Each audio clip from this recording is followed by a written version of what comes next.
नमस्कार, मैं हूँ राजश्री शर्मा। दिन भर की खबरों में सबसे पहले नजर डालते हैं आज के मुख्य समाचारों पर। प्रमुख शासन सचिव ने अनाज मंडी का निरीक्षण कर जांची व्यवस्थाएं। खरीद एजेंसी, एग्रीकल्चर, मार्केटिंग बोर्ड व प्रशासनिक अधिकारियों के साथ की मीटिंग। मनरेगा का नाम बदलने के खिलाफ कांग्रेस 45 दिन तक करेगी संग्राम। उपवास, नुक्कड़ सभा व धरना प्रदर्शन का होगा कार्यक्रम। जिला कलेक्टर ने किया रैन बसेरा का निरीक्षण। खुले में सो रहे नागरिकों से रैन बसेरे में आश्रय लेने के लिए की समझाइश। शीतलहर ने ठिठुराया शीत दिन की स्थिति, हल्की धूप भी रही बेअसर। और अब समाचार विस्तार से। राजस्थान सरकार के खाद्य, नागरिक आपूर्ति एवं उपभोक्ता मामले विभाग के प्रमुख शासन सचिव अमरीश कुमार ने शनिवार को हनुमानगढ़ जंक्शन अनाज मंडी का निरीक्षण किया। इस दौरान उन्होंने रबी सीजन 2026-27 में गेहूं की न्यूनतम समर्थन मूल्य पर खरीद के लिए की जा रही व्यवस्थाओं का जायजा लेकर अधिकारियों को आवश्यक निर्देश प्रदान किए। इस दौरान जिला कलेक्टर डॉक्टर खुशहाल यादव, कृषि उपज मंडी समिति सचिव CL Verma, additional SP Arvind Bishnoi सहित अन्य अधिकारी व व्यापारी मौजूद रहे। प्रमुख शासन सचिव ने कृषि उपज मंडी समिति कार्यालय में जिले की सभी खरीद agency, FCI, NAFED, NCCF, RAJFED, Tilam संघ, एग्रीकल्चर, मार्केटिंग बोर्ड व प्रशासनिक अधिकारियों के साथ मीटिंग की। मीटिंग में प्रमुख शासन सचिव ने गेहूं की MSP पर आसानी से खरीद, किसानों को सरकार की मंशा के अनुरूप समय से भुगतान, मजदूर, ट्रांसपोर्टर, आढ़तिया को समय पर भुगतान के संबंध में चर्चा की। प्रमुख शासन सचिव अमरीश कुमार ने बताया कि राजस्थान में इस साल 23 लाख टन गेहूं की खरीद होनी है। इसमें से 8 से 9 लाख टन गेहूं की खरीद हनुमानगढ़ जिले से होगी।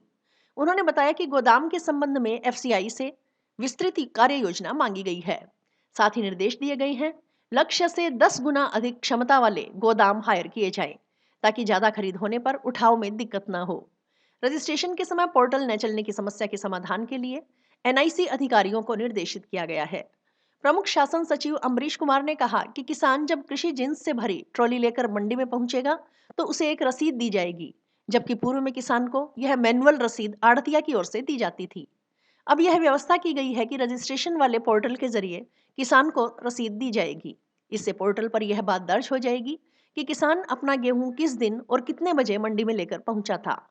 तब से यह समय शुरू हो जाएगा कि किसान को कितने समय में भुगतान हुआ। इसके पीछे प्रयास है कि हरियाणा और पंजाब की तर्ज पर केंद्र सरकार की मंशा और राज्य सरकार के निर्देशानुसार किसान को गेहूं खरीद के 48 घंटे के अंदर भुगतान हो। आज जो हमने मीटिंग ली यहाँ पे राजस्थान में, जो इस साल 23 लाख टन गेहूं की खरीद होनी है, उसमें से तकरीबन 8 से 9 लाख टन हनुमानगढ़ जिले से होगा। तो हनुमानगढ़ जिले की सभी खरीद एजेंसियां, FCI, नेफेड, NCCF, राजफेड, तिलम संघ और Rajasthan food and civil supply corporation, इन सभी एजेंसी के अधिकारियों से और एग्रीकल्चर मार्केटिंग बोर्ड के अधिकारियों से और जिला प्रशासन के साथ हमने बैठक की। और ये जो भी खरीद है ये बहुत ही आसानी से हो जाए, ताकि किसानों को सरकार की मंशा के अनुरूप समय से भुगतान हो जाए। और बाकी जितने भी लोग हैं उसमें जो मजदूर हैं, ट्रांसपोर्ट वाले हैं, आढ़तिये हैं, उनको भी टाइम से हो जाए। इस पूरी व्यवस्था करने के लिए आज हमने यहाँ पे चर्चा की। तो हमारे सामने जो जो लोगों ने मुद्दे रखे, उन मुद्दों में हमने विचार किया और व्यवस्था छोटे हमने थोड़े बोला है, जिससे कि जो उसमें छोटी छोटी घुंडियां हैं वो निकल जाएं। सर, गोदाम को लेकर काफी समस्या आती है, जिसके कारण उठाव और ये सब देरी होती है। सर, उसको लेकर कोई हमने FCI से एक विस्तृत कार्य योजना मांगी है गोदामों की, कि कौन से उठाव से कौन से गोदाम पे कितनी गेहूं जाएगी। तो एक माइक्रो प्लान FCI से हमने मांगा है। जैसे वो माइक्रो प्लान बन जाएगा, हमने उनको ये भी कहा है कि जितना टारगेट है उससे 10% एक्स्ट्रा गोदाम लेके रखें, ताकि कहीं पे ज्यादा खरीद होती है तो उसका भी उठाव में दिक्कत नहीं आए। परिवर्तन इस बार हम कर रहे हैं। हम ये कह रहे हैं कि किसान जब ट्रॉली लेके मंडी यार्ड में आएगा तो वहां पर उसको एक रसीद दी जाएगी। जो पहले वो आढ़तिये से मैनुअल रसीद लेके जाता था, अब वो जो रजिस्ट्रेशन पोर्टल वाला है उसी पोर्टल से उसको रसीद मिलेगी। तो पोर्टल में ये दर्ज हो जाएगा कि किसान अपना गेहूं किस दिन कितने बजे लाया।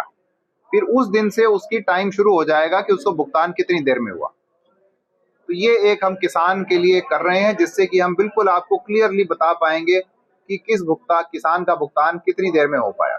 और हमारा प्रयास है कि ये यथासंभव केंद्र सरकार की जो मंशा है और राज्य सरकार के जो निर्देश हैं कि 48 घंटे के अंदर हो जैसा कि पंजाब और हरियाणा में होता है तो राजस्थान में भी हनुमानगढ़ और गंगानगर में हो, ऐसा हम पूरा प्रयास करें।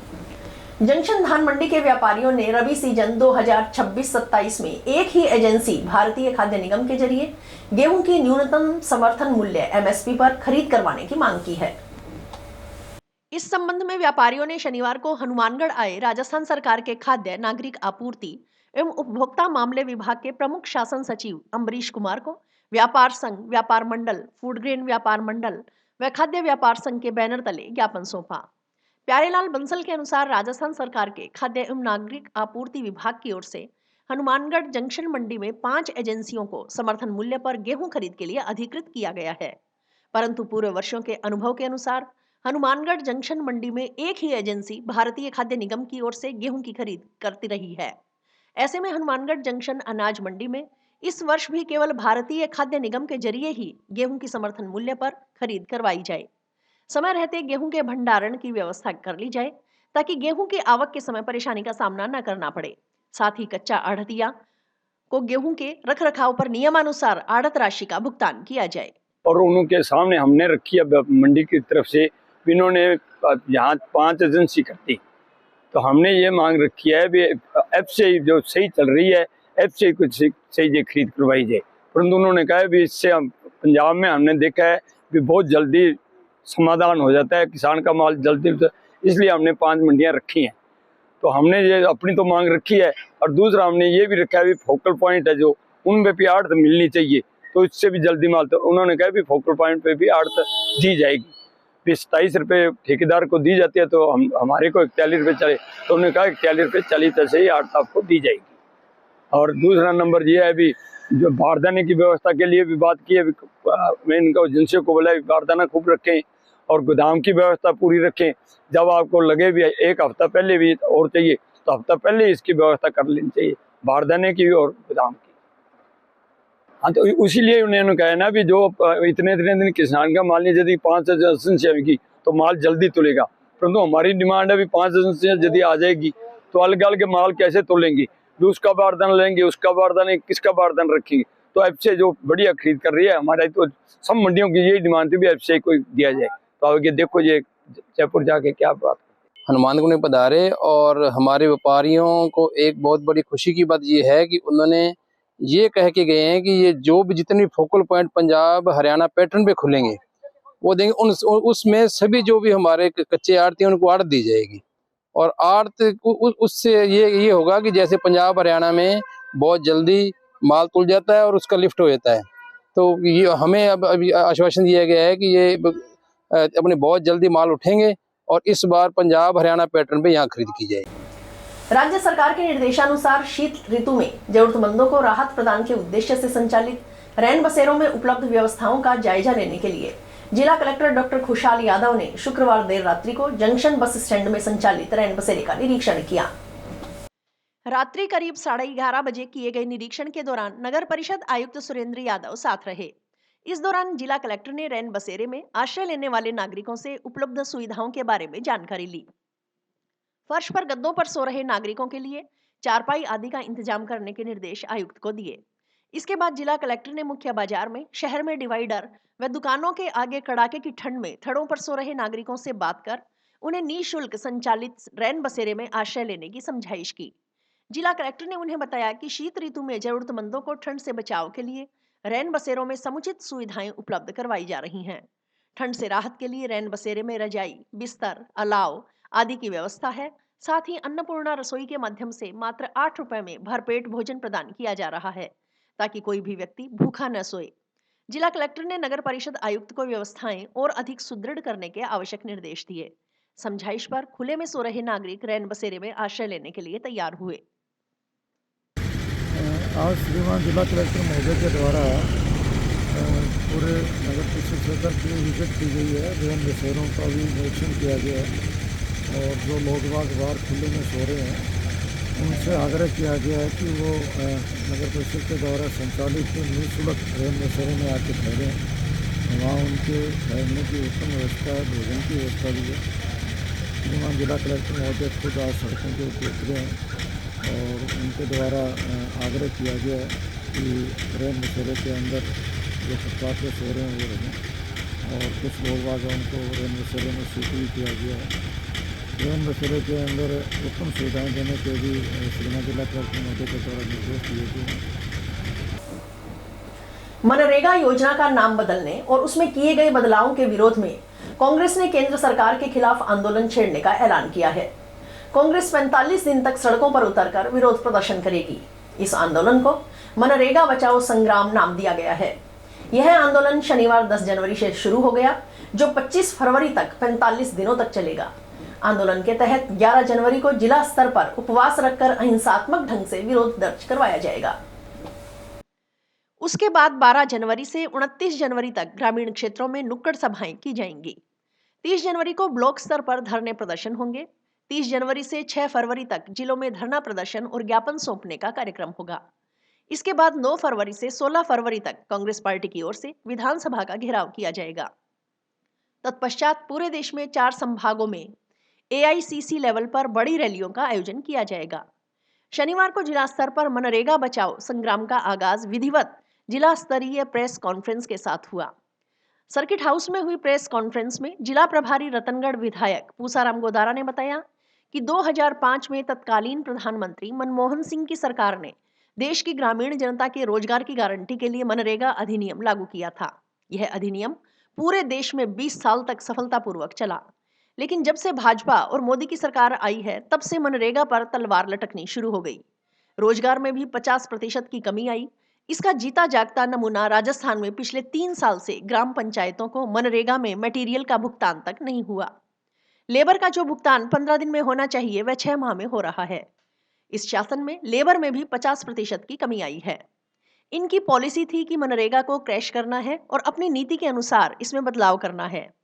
इस सरकार ने मनरेगा एक्ट में संशोधन कर इस एक्ट को ही क्रैश कर दिया। नाम बदलने पर आपत्ति नहीं थी, लेकिन रोजगार की गारंटी ही छीन ली। अब केंद्र सरकार तय करेगी कि पूरे देश में कहां कहां मनरेगा की जरूरत है, वहीं के लिए एक्शन प्लान बनकर आएगा। यह सबसे बड़ा फेरबदल और संशोधन हुआ है। यह लोकतंत्र के लिए गलत है। इससे रोजगार का संकट खड़ा हो जाएगा। दूसरा, इसमें यह बदलाव किया गया है कि 60% केंद्र और 40% राज्य सरकार पैसा देगी, लेकिन राज्य सरकार इतनी बड़ी योजना में 40% पैसा देकर मनरेगा नहीं चला सकती। केंद्र का पर्दे के पीछे उद्देश्य है कि मनरेगा को खत्म कर दिया जाए। यह ग्रामीण जनता के साथ अन्याय है। इसका कांग्रेस पार्टी पुरजोर विरोध करती है। कांग्रेस ने फैसला किया है कि इस प्रकार के संशोधन नहीं करने दिए जाएंगे। पुरजोर तरीके से इसका विरोध किया जाएगा। मनरेगा एक्ट में किया गया संशोधन वापस लेने के लिए सरकार को बाध्य किया जाएगा। मनरेगा योजना को बचाने के लिए पार्टी का प्रत्येक कार्यकर्ता इस संग्राम में शामिल होगा। पूरे देश में इसके खिलाफ जन आंदोलन खड़ा किया जाएगा। प्रेस कॉन्फ्रेंस में जिला कांग्रेस कमेटी अध्यक्ष मनीष मक्कासर, पूर्व अध्यक्ष सुरेंद्र दादरी, PCC सदस्य भूपेंद्र चौधरी, मनमोहन सोनी, गुरदीप चहल भी मौजूद रहे। और ये सबसे आह्वान करना चाहता हूं, चाहे हमारा जिला हो, चाहे हमारा मंडल हो, चाहे हमारा ब्लॉक हो, चाहे हमारा वार्ड हो, इसके साथ साथ पूरे प्रदेश में जब विधानसभा घेराव होंगे, इसमें सारे कांग्रेस पार्टी के और पंचायती राज से जुड़े हुए जनप्रतिनिधि और हमारी कांग्रेस पार्टी का हर कार्यकर्ता योद्धा के रूप में मां संग्राम योजना को बचाने के लिए, जो हमारे सोनिया जी का एक सपना है, उन्होंने बहुत कड़े संघर्ष के बाद यूपीए सरकार में मनमोहन सिंह जी के प्रधानमंत्री काल में प्रपोजल देकर ये देश को, जो हिंदुस्तान जैसे देश में रोजगार की गारंटी देना बहुत बड़ी बात है। ये आसान चीज नहीं है। इसको खत्म करना आसान है, लेकिन इसको लागू करना आसान नहीं है। बखूबी 20 साल तक शानदार तरीके से ये चली। इसको आज क्रैश करने के लिए भारतीय जनता पार्टी की और मोदी जी की सरकार कर रही है। इसका हम पुरजोर विरोध कर रहे हैं और जन आंदोलन के रूप में पूरे देश में मनरेगा बचाओ संग्राम को लेकर जिले वाइज जो हमें प्रोग्राम किए गए हैं, मैं आप सबके माध्यम से सभी से निवेदन करना चाहता हूं कि कल 11 तारीख को महात्मा गांधी जी की मूर्ति के आगे जिला कलेक्ट्रेट में हम मौन प्रदर्शन करेंगे और 12 तारीख के बाद में 12 तारीख से लेकर 29 तारीख तक पूरे जिले के अंदर गांव-गांव ढाणी-ढाणी जाकर जो हमारे मनरेगा के मजदूर साथी हैं, उन सब से गांव-गांव ढाणी-ढाणी जाकर हमने उनसे मिलने का काम करना है। उनसे मनरेगा के बारे में उन लोगों को बताना है कि मनरेगा जैसी जो योजना, महत्वपूर्ण योजना जो सप्ताह का आखिरी दिन शनिवार भी घने कोहरे की आगोश में लिपटा रहा। सुबह के समय से ही घने कोहरे के साथ शीतलहर ने आमजन को ठिठुरने पर मजबूर कर दिया। दोपहर तक धूप नदारद रही और शीत दिन की स्थिति रही। लोग घरों में दुबके रहे। हनुमानगढ़ सहित उत्तर पश्चिम इलाके ऊपरी स्तर पर धुंध से प्रभावित रहे। बाजारों से सुबह शाम के समय चहल पहल गायब रही। जरूरी कार्य होने पर घरों से निकले लोग गर्म कपड़ों में लगदग नजर आए। दोपहर को निकली हल्की धूप भी बेअसर रही। नागरिकों ने अलाव तप कर सर्दी दूर भगाने का प्रयास किया। शाम होते होते फिर सर्दी ने असर दिखाना शुरू कर दिया। अगले कुछ दिन तक कड़ाके की सर्दी व शीतलहर से राहत मिलने की उम्मीद नजर नहीं आ रही। मौसम विज्ञान केंद्र जयपुर की ओर से शनिवार को जारी किए गए राजस्थान मौसम अपडेट के अनुसार शनिवार को भी राज्य के जोधपुर, बीकानेर, कोटा, उदयपुर, जयपुर संभाग के कुछ भागों में घना कोहरा व कहीं कहीं शीत दिन व शीतलहर दर्ज की गई। सबसे कम न्यूनतम तापमान श्रीगंगानगर में 3.9 डिग्री दर्ज किया गया। राज्य के अधिकांश भागों में आगामी एक सप्ताह मौसम मुख्यतः खुश्क रहने और पश्चिमी, उत्तरी व पूर्वी भागों के कुछ भागों में आगामी 2-3 दिन घना कोहरा व शीत दिन की स्थिति जारी रहने की संभावना है। राज्य के उत्तरी भागों में आगामी 24 घंटों में न्यूनतम तापमान में 1 से 2 डिग्री गिरावट होने व कहीं कहीं शीतलहर चलने की संभावना है। इस दौरान 11-12 जनवरी को शेखावाटी क्षेत्र में कहीं कहीं अति शीतलहर की संभावना है। हाँ जी, सर्दी बहुत ज्यादा जी, भयंकर सर्दी है। आके आसरे बैठे हैं, काम धंधा नहीं है, बिल्कुल काम बंद है। सर्दी बहुत ज्यादा भयंकर है। सर्दी से पशुओं को और सारा इधर उधर बहुत ज्यादा दिक्कत है बेचारे को। हर चीज काम में मंदी है, सारा बुरी हालात है। ये आपके सामने देखो, सुबह से आके बैठे हैं, बिल्कुल आके आसरे टाइम पास हो रहा है जी। महिला एवं बाल कल्याण सेवा समिति हनुमानगढ़ द्वारा मकर संक्रांति का पावन पर्व हनुमानगढ़ टाउन स्थित अपना घर वृद्ध आश्रम में बड़े ही स्नेह, आत्मीयता और सामाजिक सरोकार के साथ मनाया गया। इस अवसर पर समिति के सदस्यों ने आश्रम में निवासरत वृद्धजनों के साथ समय बिताया, उनसे बातचीत कर उनका कुशल क्षेम जाना और उन्हें पारिवारिक वातावरण का सुखद अनुभव कराने का प्रयास किया। कार्यक्रम के दौरान समिति सदस्यों ने सभी वृद्धजनों के साथ मिलकर बैठकर भोजन किया। भोजन केवल औपचारिकता नहीं बल्कि बुजुर्गों को यह एहसास दिलाने का माध्यम रहा कि वे अकेले नहीं हैं और समाज उनके साथ खड़ा है। समिति के सदस्यों ने बुजुर्गों से उनके जीवन अनुभव साझा किए, उनकी बातों को ध्यानपूर्वक सुना और भावनात्मक रूप से उन्हें अपनापन दिया। महिला एवं बाल कल्याण सेवा समिति की अध्यक्ष एवं अग्रवाल समाज की जिला अध्यक्ष सुनीता अग्रवाल ने बताया कि समिति का उद्देश्य केवल पर्व मनाना नहीं बल्कि वृद्धजनों के जीवन में खुशियों के क्षण जोड़ना और उनकी समस्याओं को समझकर समाधान की दिशा में कार्य करना है। उन्होंने कहा कि इस अवसर पर वृद्ध आश्रम में रह रहे सभी बुजुर्गों से उनके स्वास्थ्य की स्थिति, दैनिक जरूरतों और अन्य व्यक्तिगत समस्याओं के बारे में जानकारी ली गई। उन्होंने यह भी बताया कि समिति द्वारा सरकार की ओर से दी जा रही वृद्धावस्था पेंशन के संबंध में भी सभी वृद्धजनों से जानकारी प्राप्त की गई। जिन बुजुर्गों को किसी कारणवश पेंशन का लाभ नहीं मिल रहा है, उनके लिए महिला एवं बाल कल्याण सेवा समिति द्वारा पेंशन शुरू करवाने हेतु आवश्यक प्रयास किए जाएंगे। समिति भविष्य में भी वृद्ध आश्रम से निरंतर जुड़कर वृद्ध सेवा के क्षेत्र में सक्रिय भूमिका निभाती रहेगी। कार्यक्रम में महिला एवं बाल कल्याण सेवा समिति की उपाध्यक्ष अनुपमा विजय, संरक्षक, वहीं वृद्ध आश्रम के संचालक नरेंद्र मिढ़ा एवं आश्रम के अन्य सदस्य भी इस अवसर पर मौजूद रहे। वृद्ध आश्रम के संचालक नरेंद्र मिढ़ा ने महिला एवं बाल कल्याण सेवा समिति का आभार व्यक्त करते हुए कहा कि ऐसे सामाजिक संगठन जब आगे बढ़कर बुजुर्गों के साथ समय बिताते हैं तो वृद्धजनों को मानसिक संबल मिलता है और जीवन के प्रति उनका विश्वास मजबूत होता है। समिति द्वारा आयोजित यह कार्यक्रम समाज में बुजुर्गों के प्रति सम्मान, संवेदना और जिम्मेदारी का संदेश देने वाला रहा। मकर संक्रांति के पावन अवसर पर वृद्धजनों के चेहरों पर दिखी मुस्कान इस आयोजन की सबसे बड़ी उपलब्धि रही। जी, आज टाउन के अपना घर वृद्धाश्रम में वृद्धजनों के साथ मकर संक्रांति पर्व के उपलक्ष्य में उनके साथ भोजन करवाने के साथ हम खुद भी उनको पारिवारिक एहसास हो और इसके लिए हम खुद भी उनके साथ भोजन ग्रहण कर रहे हैं और सभी से मिलकर हमें बहुत अच्छा लग रहा है। सभी से उनकी कुशल क्षेम पूछने के साथ साथ उनकी समस्याओं के बारे में भी पूछा गया है। राज्य सरकार की ओर से चलाए जा रहे सड़क सुरक्षा माह के तहत यहां के श्री रूपराम स्वामी लॉ कॉलेज में एक सेमिनार का आयोजन किया गया, जिसमें मुख्य वक्ता के रूप में अतिरिक्त पुलिस अधीक्षक गीता चौधरी ने भावी अधिवक्ताओं को यातायात नियमों के प्रति समाज में जन जागरूकता की अपील की। उन्होंने कहा कि अधिवक्ता समाज का जिम्मेदार अंग है। उनके माध्यम से समाज में जन जागृति फैलाई जाती है। अगर हम अपने आसपास यातायात नियमों के प्रति जागरूकता लाने का काम करें तो देश में हर साल होने वाली लाखों मौतों के आंकड़ों को कम किया जा सकता है। उन्होंने साइबर क्राइम से जुड़ी अहम जानकारियां भी स्टूडेंट्स के साथ साझा की। कार्यक्रम में पुलिस उप अधीक्षक सुभाष पूनिया ने यातायात नियमों को बोझ की बजाय जिम्मेदारी समझने की अपील की।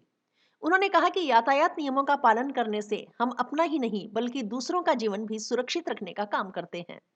उन्होंने देश और प्रदेश में हर साल होने वाली सड़क दुर्घटनाओं और उनसे होने वाली मृत्यु दर के आंकड़ों की जानकारी दी। कार्यवाहक थाना अधिकारी सब इंस्पेक्टर नरेंद्र कुमार ने साइबर क्राइम से जुड़ी बारीकियों को समझाते हुए स्टूडेंट से उनसे सजग रहने की अपील की। जो है हमारा जो प्रोग्राम है वो यातायात को लेकर के है, आपको यातायात को अवेयरनेस को लेकर के। इसके साथ साथ जो है हम आपको यातायात या साइबर जो है अपराध और पुलिस एंड जो वकील है इनका क्या आपस में क्या कोऑर्डिनेशन होता है या आपस में इनका क्या रिलेशन होता है इसके बारे में लॉ कॉलेज में एडिशनल एसपी श्रीमती गीता चौधरी द्वारा और डीवाईएसपी सुभाष जी पूनिया द्वारा और थाना अधिकारी नरेंद्र जी के द्वारा बच्चों को ट्रैफिक के जानकारी के बारे में और तथा साइबर क्राइम के बारे में विस्तार से बताया गया। समाचार अभी और भी है, देखते रहिए स्काई चैनल। नमस्कार दोस्तों, मैं डॉक्टर निधि डोमेवाले फोकस नागपाल आई हॉस्पिटल से जो 40 साल से आंखों की बहुत अच्छी सर्विस दे रहा है। आपको ये बताते हुए मुझे खुशी हो रही है कि अब चश्मा निकालने का ऑपरेशन जो लेज़र द्वारा किया जाता है जिसे लेसिक कहते हैं वो यहाँ पर शुरू हो चुका है। लेसिक यानी लेज़र द्वारा आपके आँख का चश्मे का नंबर हटाया जाता है। ये चश्मे का नंबर हटाने के लिए लेज़र किरणों का प्रयोग किया जाता है। हमारे यहाँ हनुमानगढ़ में आधुनिक तकनीक की मशीनें हैं जो FDA अप्रूव्ड है, जो आपकी आंखों के लिए बहुत सुरक्षित है। बिना नुकसान के आपका चश्मे का नंबर हट जाएगा। लेसिक ऑपरेशन से मरीज़ को घबराने की कोई ज़रूरत नहीं है क्योंकि इस ऑपरेशन में आपको आँख में कोई टीका लगवाने की ज़रूरत नहीं है। हम आँख को एक ड्रॉप यानी एक दवाई के द्वारा सून करेंगे, उसके बाद आपका ऑपरेशन होगा जो कि 10 से 15 मिनट में हो जाएगा। चलो आए लेसिक ऑपरेशन के द्वारा अपनी नई ज़िंदगी की शुरुआत करें और चश्मा से मुक्त हो जाए। श्री गुरु नानक खालसा पीजी महाविद्यालय हनुमानगढ़ जंक्शन में लोहड़ी पर्व मनाया गया एवं BA, BSc, BCom, MA, MSc द्वितीय एवं चतुर्थ सेमेस्टर में उत्कृष्ट अंक प्राप्त करने वाले विद्यार्थियों का अभिनंदन समारोह का भी आयोजन किया गया। इस अवसर पर मुख्य अतिथि सुमित रिणवा एवं सादा सिंह खोसा और महाविद्यालय प्रबंध समिति मलकीत सिंह मान व अंग्रेज सिंह भुल्लर द्वारा अव्वल रहे विद्यार्थियों को स्मृति चिन्ह देकर सम्मानित किया गया। लोहड़ी पर्व पर महाविद्यालय के छात्र छात्राओं द्वारा सांस्कृतिक प्रस्तुतियां दी गई।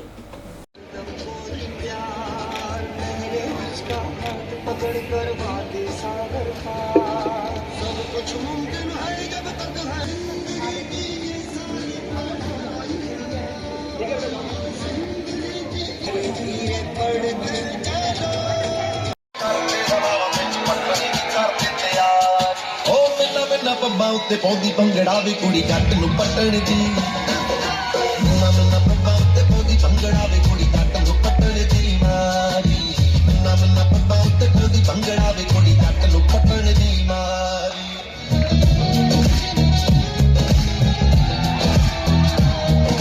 ਜਿਹੜਾ ਵੀ ਰੰਗ ਪਾ ਕੇ ਆਵਾਂ ਸੂਟਾਂ ਦਾ ਲੱਗਦੀਆਂ ਨੇ ਸੱਜਣਾ ਬਾਗ ਫਰੂਟਾਂ ਦਾ ਸਾਰਿਆਂ ਰੂਟਾਂ ਦਾ ਕਿਤੇ ਘੁੰਮਣ ਨਹੀਂ ਲੈ ਕੇ ਜਾਂਦਾ ਤੈਨੂੰ ਬਸ ਵਿੱਚ ਉਡਲਾ ਹਾਣ ਤੇ ਆ ਨਾ ਕਸਰ ਘਲੂੰਗੀ ਬਾਬਨ ਵਿੱਚ ਕਾ ਜੰਮੜ ਪੈਰ ਮੈਂ ਟੱਕ ਚੱਲੂੰਗੀ ਬਾਬਨ ਵਿੱਚ ਕਾ ਜੰਮੜ ਪੈਰ ਮੈਂ ਟੱਕ ਚੱਲੂੰਗੀ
ये लोहड़ी का पर्व हर साल की तरह इस बार भी खालसा कॉलेज में मनाया गया है। इसमें मुख्य अतिथि स्मृति जी रिनमा और बाकी स्कूलों के जो मैनेजमेंट, यहाँ सरकारी प्राइवेट स्कूल का जो भी कर्मचारी हमारे यहाँ आया हुआ है उसका भी बहुत बहुत मान सम्मान। और हर साल की तरह इस बार हमारे बच्चों ने भी काफ़ी परफॉर्मेंस की है और काफ़ी हमारा रिजल्ट भी बहुत अच्छा गया है। इस बार भी मतलब ये हमारा कॉलेज है जो हृदय स्थली के अंदर उपस्थित है। दिव्य ज्योति जागृति संस्थान द्वारा विश्व शांति की मंगल कामना के उद्देश्य से दिव्य ध्यान शिविर का आयोजन किया गया। इसमें संस्थान की ओर से गुरु आशुतोष महाराज के शिष्य स्वामी विज्ञानानंद ने बताया कि जीवन एक यात्रा है जो कि असत्य से सत्य की, अंधकार से प्रकाश की, मृत्यु से अमरत्व की, अज्ञानता से ज्ञान की ओर अग्रसर होने का शंखनाद है। परंतु विडंबना का विषय है कि इसके विपरीत आज विकास की अंधी दौड़ में मनुष्य अपनी इस यात्रा को भूलकर शांति की खोज में इधर उधर भटक तो रहा है, परंतु शांति की प्राप्ति न कर पाने के कारण वह पहले से भी अपेक्षाकृत और अधिक धन लोलुप होता चला जा रहा है। फलतः अशांति, अवसाद, अज्ञानता, अन्याय, अभाव, शोषण व अनैतिक मानव मूल्यों से ग्रसित मानव समाज पतन की खाई में गिरता चला जा रहा है। स्वामी ने बताया कि अज्ञानता, असत्य, अन्याय मानव मन का स्वभाव है जो कि मनुष्य को अंधकार की ओर ले जाते हैं। अंधकार के साम्राज्य में मनुष्य को कभी भी समाधान नहीं मिल सकता। कार्यक्रम में साध्वी निशा भारती व सविता भारती ने वैदिक मंत्रोच्चारण कर विश्व शांति की मंगल प्रार्थना की। साधकों ने सामूहिक साधना कर आत्मिक शांति व दिव्य अनुभूतियों को प्राप्त किया। कि व्यापार मंडल धर्मशाला के अंदर दिव्य ज्योति जागृति संस्थान के द्वारा यहाँ पर ध्यान साधना शिविर एक दिवसीय लगाया गया है हनुमानगढ़ के अंदर। यह जो कार्यक्रम है विशेष रूप में साधकों को ध्यान पद्धति के साथ, मेडिटेशन के साथ जोड़ने के लिए है। इसके अंदर वास्तव में ध्यान कैसे लगाया जाता है, हम अपनी आत्मा के साथ, अपनी जड़ के साथ कैसे जुड़ सकते हैं, यह सब यहाँ पर समझाया जाता है। आज हम देखें समाज के अंदर भी लोग बहुत सारे मेडिटेशन कैंप लगाते हैं, है ना, इसलिए ताकि हमें शांति मिल सके, क्योंकि समाज आज बहुत ज़्यादा अशांत हो चुका है। शांति की खोज में प्रयासरत है। बहुत सारे लोग इस पर शांति प्राप्त करने के लिए, सुख प्राप्त करने के लिए ध्यान करते हैं, मेडिटेशन करते हैं, लेकिन फिर भी पूर्ण रूप से उनको शांति नहीं मिल पाती है। सही मेडिटेशन की सही प्रक्रिया को, पद्धति को प्राप्त करना चाहते हैं और यदि कहीं से भी आपको ऐसे सद्गुरु की प्राप्ति नहीं हो रही है, आपको सुख शांति नहीं मिल रहा है, तो एट लास्ट दिव्य ज्योति जागृति संस्थान के द्वार आप सभी भक्तों के लिए हमेशा के लिए खुले हैं, क्योंकि हमारे गुरुदेव परम पूजनीय परम वंदनीय सर्वश्री आशुतोष महाराज जी इस ज्ञान को, इस ब्रह्म ज्ञान को प्रदान करने में समर्थ हैं। उन्होंने हमें दिया है और वो समाज को भी बांट रहे हैं। आप आ सकते हैं और जीवन को सफल बना सकते हैं। और इसी के साथ समाचार समाप्त हुए। रोजाना देखते रहिए समाचार। नमस्कार।